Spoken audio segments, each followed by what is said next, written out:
में मैंने बयान दिया था अररिया और किशनगंज की जो आबादी है वह दुनिया में सबसे ज़्यादा तेज़ी से बढ़ने वाली आबादी है। एक पाकिस्तान का कबालियाई इलाका है और दूसरा इथोपिया का एक इलाका है जहाँ पे आबादी किशनगंज और अररिया से के बराबर है, वो भी ज़्यादा तेज़ी से नहीं बढ़ रही है। इसके दो कारण हैं, एक कहीं ना कहीं ज़्यादा जनसंख्या वृद्धि भी कारण है और बांग्लादेशी इन्फिल्ट्रेशन भी कारण हो सकता है, जो इतने आसानी से हमारे जनसंख्या में समाहित हो जा रहे हैं, जिससे बिहार के डेटा से भी अलग इनका डेटा दिखता है। अगर आप किशनगंज की बात करें, आज भी 4.2 पर रुका हुआ है।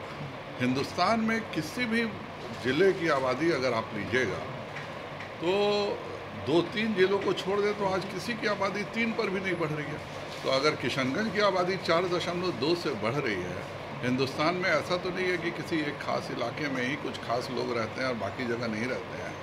तो इसका मतलब है, एक वहाँ पे जनसंख्या के बारे में थोड़ी भी संवेदनशीलता नहीं है और दूसरा कहीं ना कहीं बांग्लादेशी भी घुस करके जनसंख्या का भाग बन जा रहे हैं, क्योंकि बिहार के मुकाबले भी इन दोनों ज़िलों के जो जनसंख्या बढ़ रही है वो बिल्कुल ही एबनॉर्मल बढ़ रही है। लेकिन तो सर, जो आप आरोप लगा रहे थे इसमें समाधान कैसे निकलेगा? आपकी भी तो आप भी सरकार में थे कुछ दिन पहले से। मैं आरोप नहीं लगा रहा हूँ, यह चीज़ें ठीक करने की, और मैं सरकार में था तो कब भारतीय जनता पार्टी ने इस मुद्दे को नहीं उठाया, ये आप बताइए।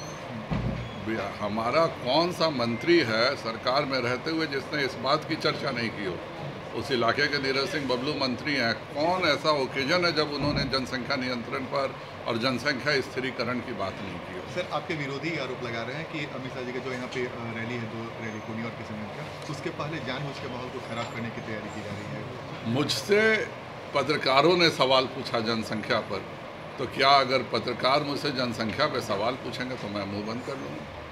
सवाल स्पेसिफिक था कि यहाँ पर जो जनसंख्या बढ़ रहा है उस पर आपका क्या कहना है। तो जाहिर बात है कि जब पत्रकार मुझसे जनसंख्या की स्थिति के बारे में पूछेंगे तो मैं उनका जवाब दूंगा। आप ही पूछ रहे हैं तो आपका मैं जवाब दे रहा हूँ। इसका अमित शाह जी से कोई लेना देना। सर, जनसंख्या नियंत्रण कानून की बात बार बार आप लोग करते हैं, तो क्या आप अपने मांग पे कायम है और कैसे, क्या आने वाले समय में ये दिखेगा क्या?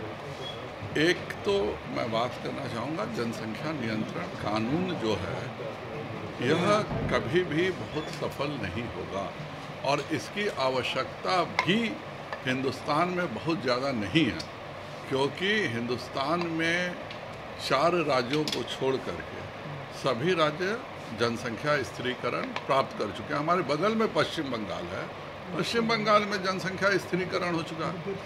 हम बात नहीं करना चाहते हैं जिन जिलों में आबादी बढ़ी हुई है उनके बारे में अलग से योजना नहीं चलाना चाहते हैं। हम चाहते हैं कि जो शराब पिए वो तो जेल चला जाए, उसके लिए कानून बनेगा, उसके लिए गांधीवादी तरीके से नहीं समझाया जाएगा।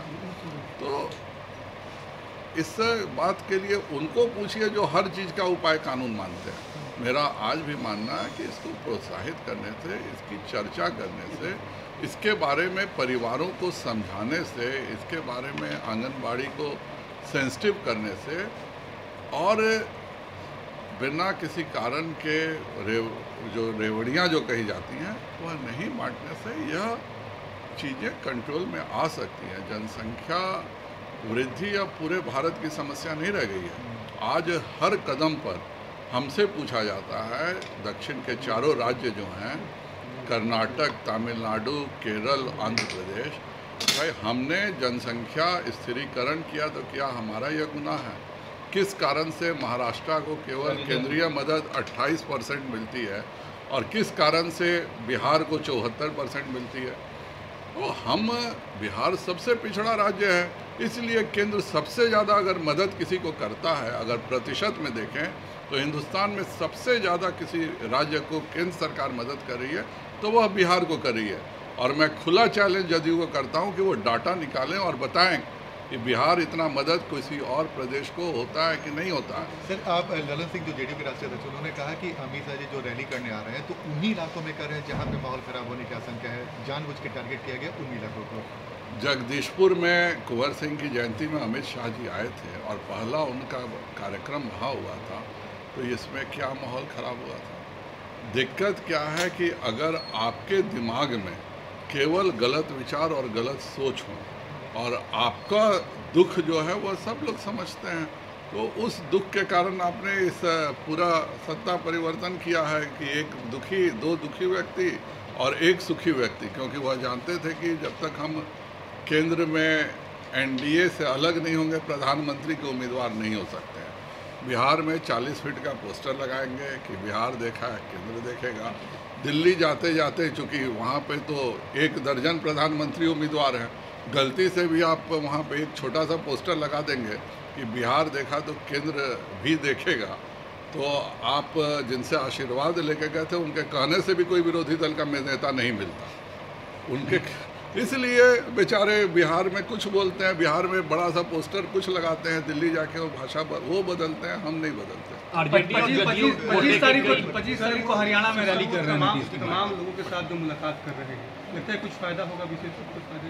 25 तारीख को दीनदयाल जयंती है, इस उपलक्ष्य में हम सब गरीब कल्याण की योजनाएं चलाते हैं, तो ईश्वर सभी दलों को सद्बुद्धि दे कि जिस तरह से हमने गरीबों के कल्याण की योजनाएं चलाई हैं और जिस तरह से दीनदयाल जी ने अंत्योदय का सिद्धांत दिया था, उस उपलक्ष्य में रैली कर रहे हैं, तो विरोधी दलों के लिए भी गरीबी हटाना एक नारा नहीं बने, बल्कि नरेंद्र मोदी जी की तरह हर घर को राशन पहुंचाना, हर घर को गरीब को घर देना, हर गरीब को शौचालय देना, सब जगह अच्छे से 24 घंटे बिजली देना, ये जो दीनदयाल जी के सपनों को हम साकार कर रहे हैं, तो 25 को वो अगर रैली कर रहे हैं तो दीनदयाल जी के सपनों पर वह भी काम करेंगे, ऐसा मैं उम्मीद करता हूं। सर, बिहार सरकार के मंत्री आरोप लगा रहे हैं कि केंद्र सरकार उन्हें पर्याप्त मदद नहीं करी, जब से गठबंधन टूटा है तो केंद्र सरकार को जो मदद करनी चाहिए वो नहीं। माननीय नीतीश जी ने स्वयं कहा कि 12,000 करोड़ रुपए, यह विधानसभा में उनका स्टेटमेंट है, मेरा स्टेटमेंट नहीं है।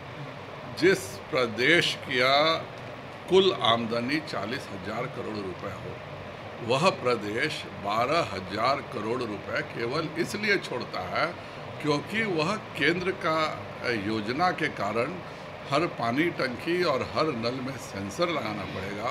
तो आप चाहते हैं कि आपको राशि मिले, पर आप उसका क्या उपयोग कर रहे हैं इसका नहीं हो। बाढ़ की भी मैं बात करूं, 5,000 करोड़ रुपए आपने खर्च किया, आप बताइए तो सही, 5,000 करोड़ रुपए खर्च करके कौन सा 50 बीघा जमीन आपने बाढ़ से मुक्त किया? जब ये प्रश्न पूछा जाता है तब आपको बुरा लगता। रिपब्लिकन न्यूज से जुड़ने के लिए सब्सक्राइब बटन दबाकर चैनल को सब्सक्राइब करें। नोटिफिकेशन प्राप्त करने के लिए यहाँ बेल को दबाएं। वीडियो अच्छा लगे तो लाइक करें और दोस्तों के साथ शेयर करना ना भूलें।